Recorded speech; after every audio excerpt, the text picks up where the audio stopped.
Hello everyone, hope you're doing well. Today we're back in War Thunder looking at another Devblog. This is for the Type 75 Multiple Rocket Launcher, or the MLRS. Now, before we do this though, there is something I do want to mention. There is another thing going on right now, and it's another free skin from Thrustmaster. As you can see, you can get a nice Yak-9 free camouflage, and all you have to do is click this button here. It will take you to this Google Doc, and you just have to type in your in-game name, submit it, and then you will get this skin after a period of time. They just did this for the Spitfire. You actually got 2 skins out of it, and here, why not just get a free skin? Like, it's not going to cost you anything. All you have to do, as I said, is add your in-game name to the form, and then go to their War Thunder Pro Facebook page, give it a like, and that's it. That's all you have to do, and you get a nice free skin. So the link will be in the description of this video if you want to get this skin. If you don't, fair enough. But I mean, it don't cost you anything.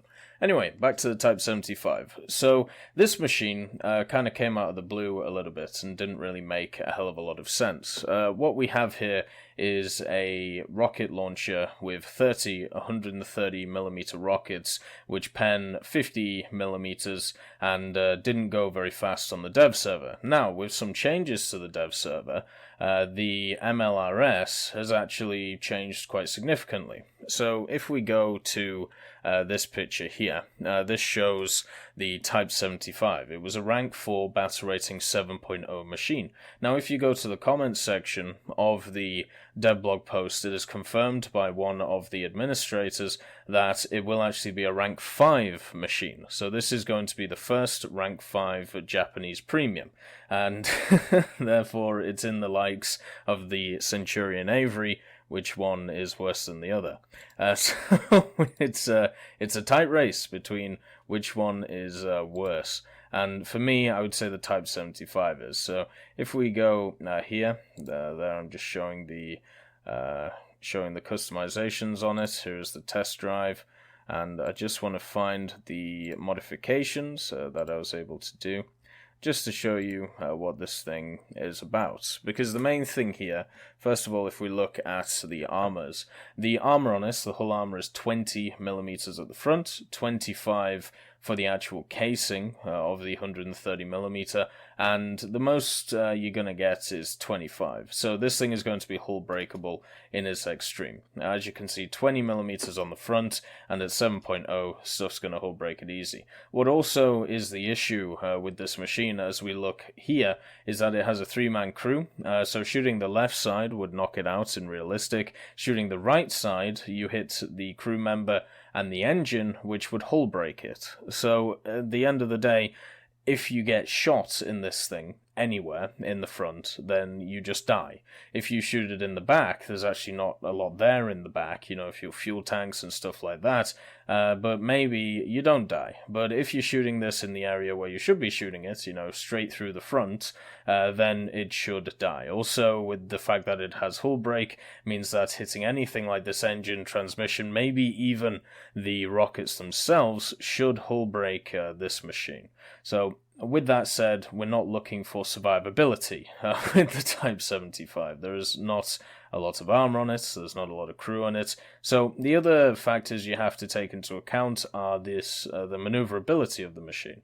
Now, it can go 50 kilometers an hour, it does have decent acceleration, and on top of that, the engine power is okay for what it is at 3,000 RPM. You're looking at a machine which weighs 16.5 tons, which isn't too bad at the end of the day. You can see here I'm comparing it to the Centurion Mark V. At least the Centurion Mark V has a bit of survivability compared to the Type 75.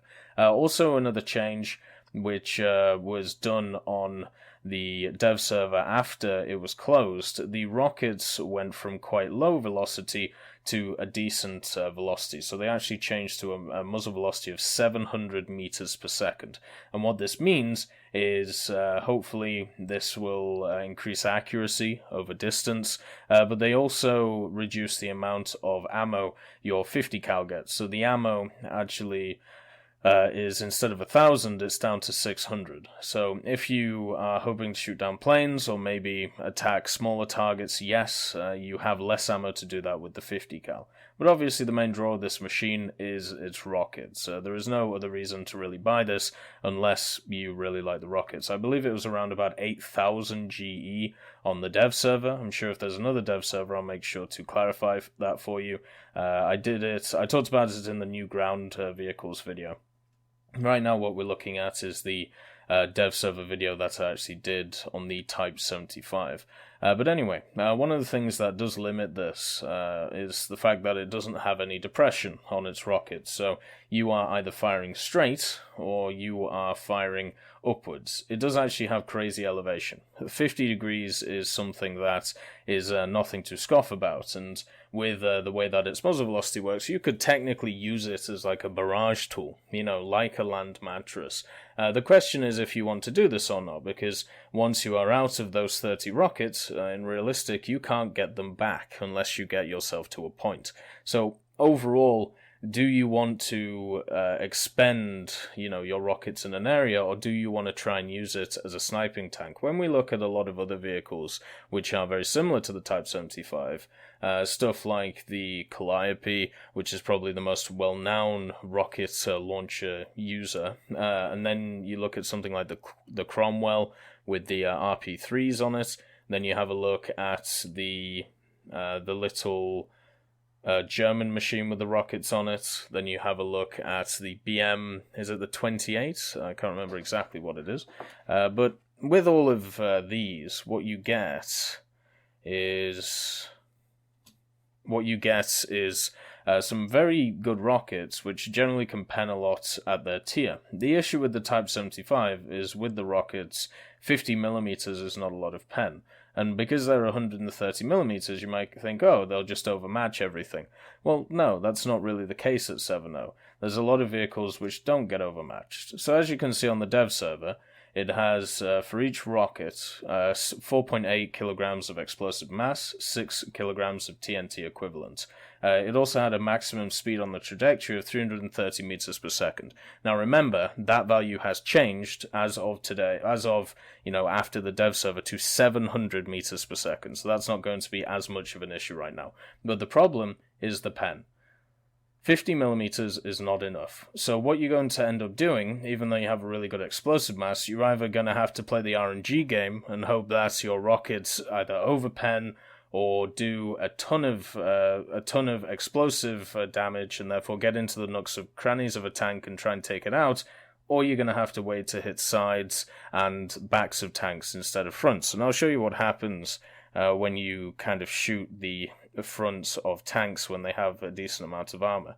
So this is an M26. There you can see we just donked an M2A4 or something like that. But you can see the rockets themselves, as the platform, do not go around the whole way. They go to about maybe 50 or 60 degrees, which I think is fine. The maneuverability of the little chassis is fine when doing this. So, we turn onto the M26. It's an okay, stable platform. Takes a little bit of time to get sorted, and then we track it by not hitting it. That goes upwards, kills the driver. We shoot it in the center, hits the barrel, does nothing. Shoot it in the center again, nothing again. Shoot it in the left side, absolutely nothing. So you can see the problem here with the rockets is the RNG effect. And do you want an RNG effect as your rank 5 premium? For me, the answer is no. I would much rather have something which is a lot more standard. So the XM1, the Leopard A1A1 L44, the T55AM, all of these are mediums which do have a lot of potential behind them. They have stabilizers, they are a lot less RNG than these rockets, and they have a bit of armor behind them, or they have a characteristic such as speed or armor. They excel in one area. Now this is against a Super Pershing, so track and cannon barrel again, straight center mass. This one, once again, just track, and you can see the rockets aren't going to be able to do an absolute ton of damage to a lot of these machines unless it's against like a light vehicle.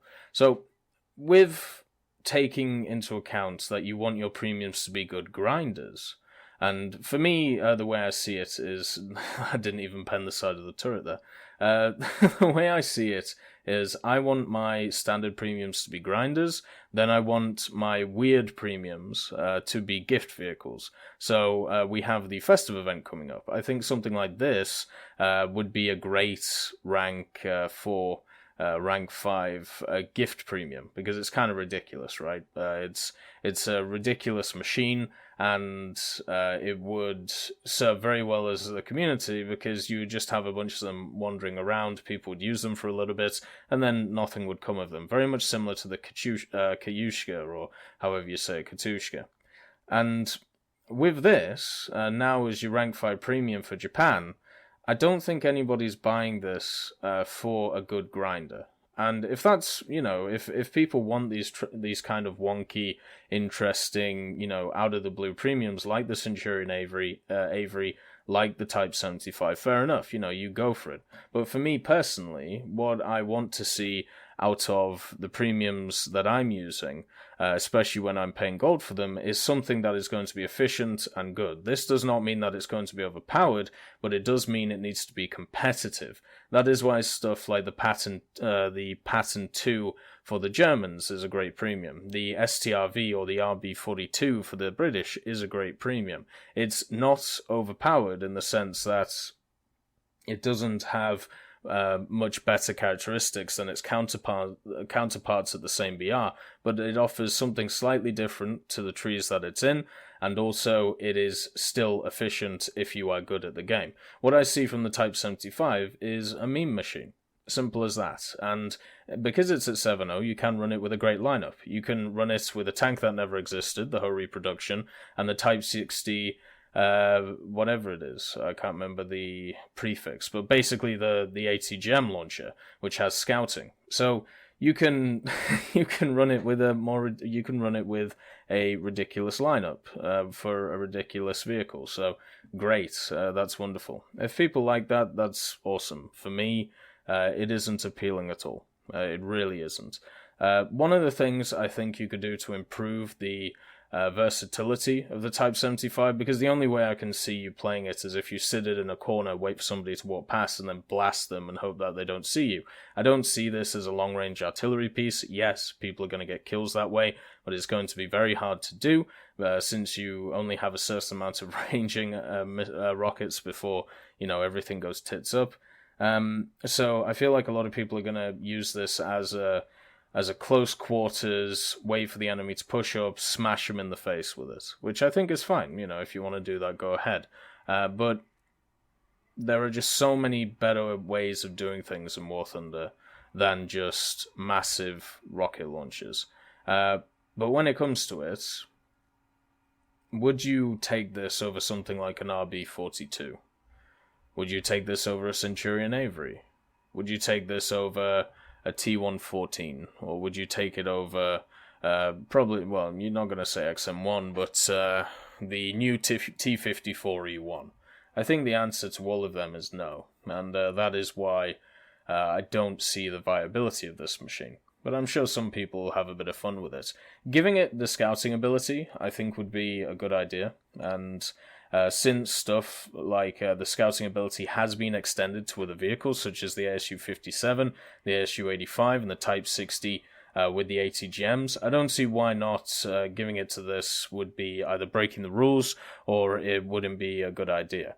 It would just give an extra layer to this. It would mean that you could wait in an area, behind a hill, scout the enemies, and then when the time is right, you could pop out and give them the old 1-2. And I think generally that's how, light tanks and scout tanks work very well. So why not give this that versatility? Why not give it to it? Anyway, overall, it'll be interesting to see if people can make this thing work. But from my point of view, I don't see how you make this work. I hope you all have a wonderful day, and I'll see you next time.